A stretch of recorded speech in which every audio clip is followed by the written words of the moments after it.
Welcome to the After Spin, opinions from thought leaders in our state. I want to ask Howard Lee and Joe Mavretic. North Carolina lost out to Alabama on the site for a new Toyota Mazda manufacturing plant, making us 0 for 25.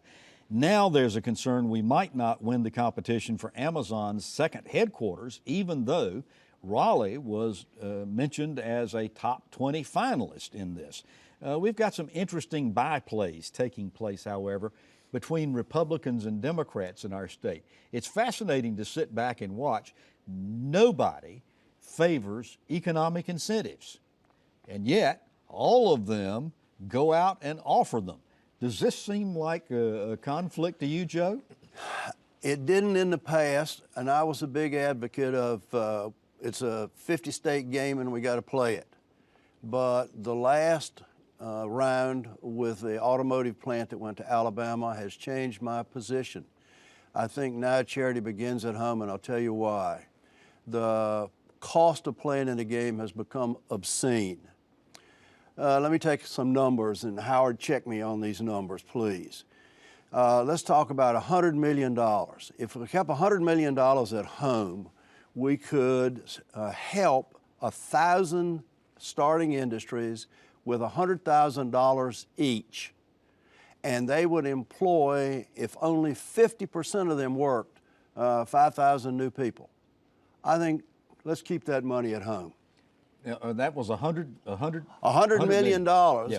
You give $100,000 each to 1,000 startup small companies, and I don't think anybody disagrees with the fact that small companies are where most business growth is. This is going to be done in rural North Carolina. You get a lot of fans. Howard, what do you think about all this? That's exactly where I was going. I just think, and I'm with Joe. Initially, I was a very strong advocate for incentives, and thought that we didn't do enough, even when Governor Hunt was in office, to try and get the Mercedes plant. But I've since changed my mind. When I look at the fact that SAS Institute started as a little small 2-office operation and now is a worldwide corporation here in North Carolina, and the fact that, like Joe, if we could offer incentives to businesses to go in these rural areas, we would begin to spread out the goodies across the state in a much better way than if Amazon comes here.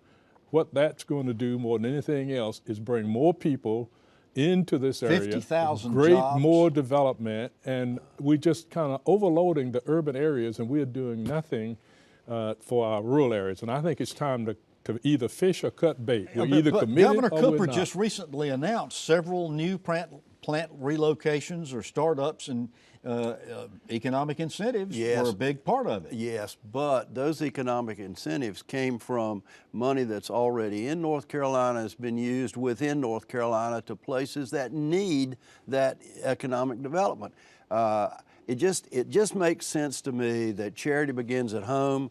And if I was starting a company and I knew that the state of North Carolina was going to help me with $100,000 worth of help, I'd give it serious thought. Can we get off this merry-go-round cold turkey, Howard? I mean, just say we're not doing incentives anymore? Because for many years, as you remember, until Mercedes, back in the early 90s, we did not offer incentives. I think the only way we get off the merry-go-round is to have the governor take the initiative and set up a planning commission that can look at ways in which we can generate this kind of activity. Right now, we're not even planning or thinking about it in this direction. We're just reacting to what comes our way, not going out and proactively putting some things in place that we could support. On the other side, Tom, think about it. We're the 10th largest state in the country, soon to be the 9th. Can we say we've stopped playing this game? Absolutely we can. It just takes courage. Well, thank you for watching the After Spin. We'll have more video all during the week on ncspin.com.